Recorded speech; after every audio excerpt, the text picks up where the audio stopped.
না। আমি বিনীতভাবে আপনাদেরকে অনুরোধ করব, আপনারা এলাকা উন্নয়নের স্বার্থে, এই অঞ্চল উন্নয়নের স্বার্থে, যুগাচড়া ইউনিয়নের সামাজিক সবকিছু বলেন উন্নয়নের স্বার্থে আমাদের সাথে কাজ করেন। আজকে জামাত যাই রোডে হাঁটে, আমি যদি ওই রাস্তাটা কাজ করাই দিই এমপি সাহেবের নির্দেশনা, এটা কি জামাতের উপকার হবে না? হবে। সেই কাজটা কি ইয়াকবালি করতে পারবে না?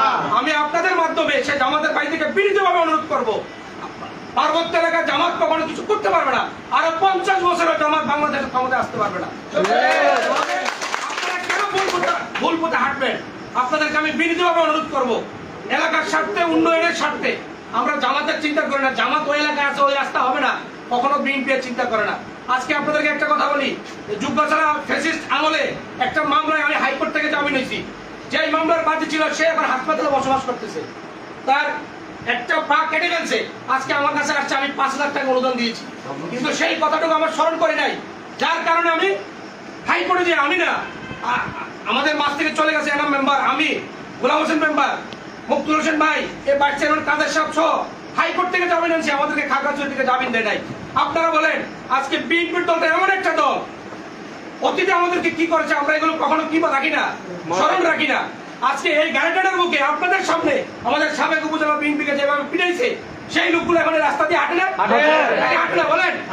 আমরা কি কখনো তাদেরকে কিছু করছি? আমরা বিএনপি কখনো প্রতিশোধমূলক রাজনীতি করি না, ভবিষ্যতেও করবো না। আজকে ওই লোককে আমি 5,000 টাকা দিছি, মান্নান ভাইয়ের ছেলে 5,000 টাকা দিছে, সে বাঁচবে কি মরবে এটা কার ইচ্ছা? আল্লাহর ইচ্ছা। আমরা সহযোগিতা করে যাচ্ছি, কিন্তু সেই কথা আমরা মনে রাখি নাই। আমরা হলাম সেই দলের কর্মী হিসেবে আমরা বসবাস করি।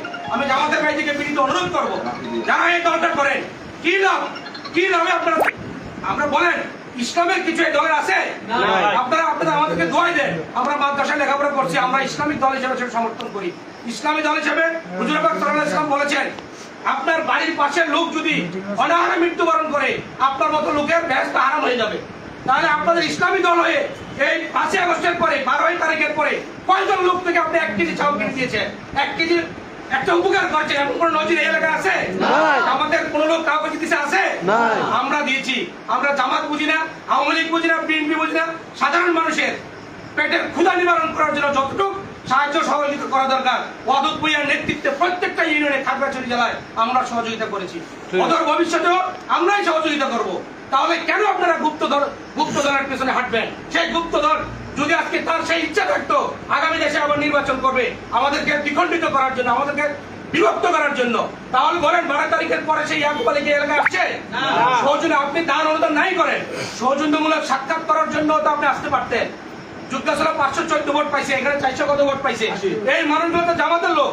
আজকে আপনি তাদেরকে সান্ত্বনা চাওয়ার